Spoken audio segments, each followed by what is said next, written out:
Claire Hennessy moved from England 2 years ago and is working on her first book, a memoir about meeting and marrying her first love after 30-year separation. Her monologue is called I Can't Hear You, or as they say in England, but. Claire.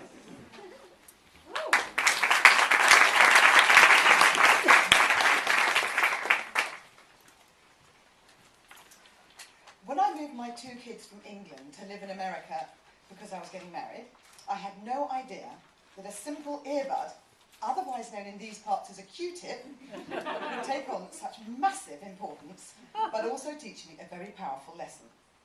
My husband-to-be also had 2 kids, and so, with teenage hormones on the rampage, we all squished awkwardly into my husband's existing ranch-style house. I had always thought of myself as a kind, loving, thoughtful person. A bit bossy at times, sure, but what mother isn't?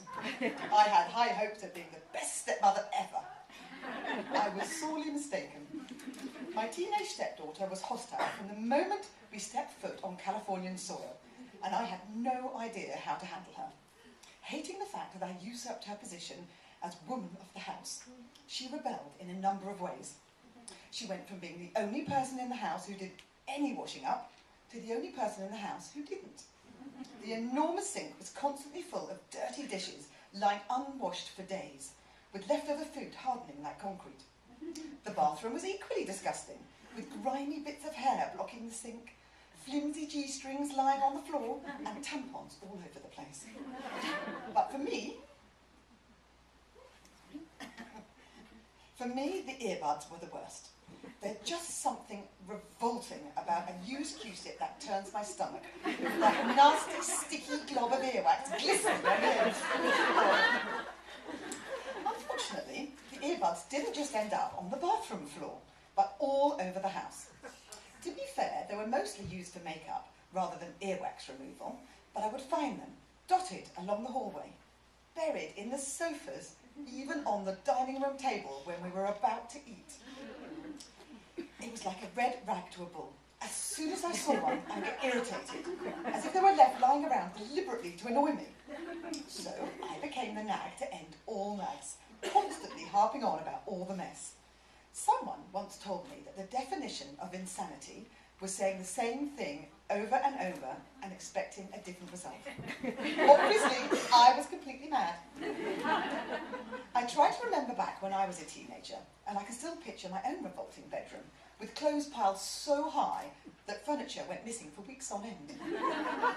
Cleanliness and tidiness were the last things on my mind. I also remember disliking my step-parents for no apparent reason. So why on earth did I think it was going to be any different now that I was the step-parent? However, my stepdaughter is much braver and, let's face it, ruder than I was at her age, and tells it like it is. She recently rebelled against a punishment, and after an initial horrifying outburst of verbal abuse, is refusing to speak to me for 2 years. Hold on, I can hear you saying, what's so bad about that? Well, the insanity of it was brought home to me the other morning when she stomped into the bedroom and talked over my head as if I wasn't there, demanding that my husband pass her some of my earbuds.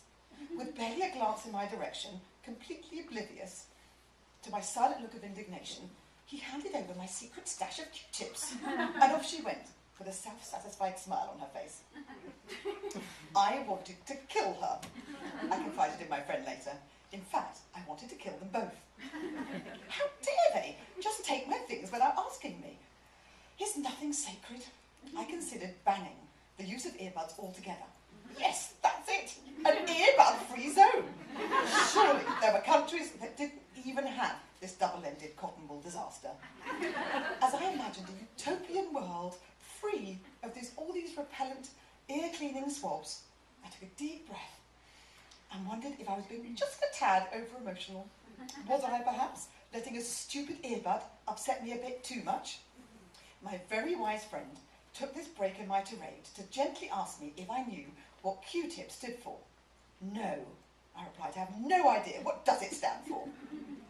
Quit taking it personally.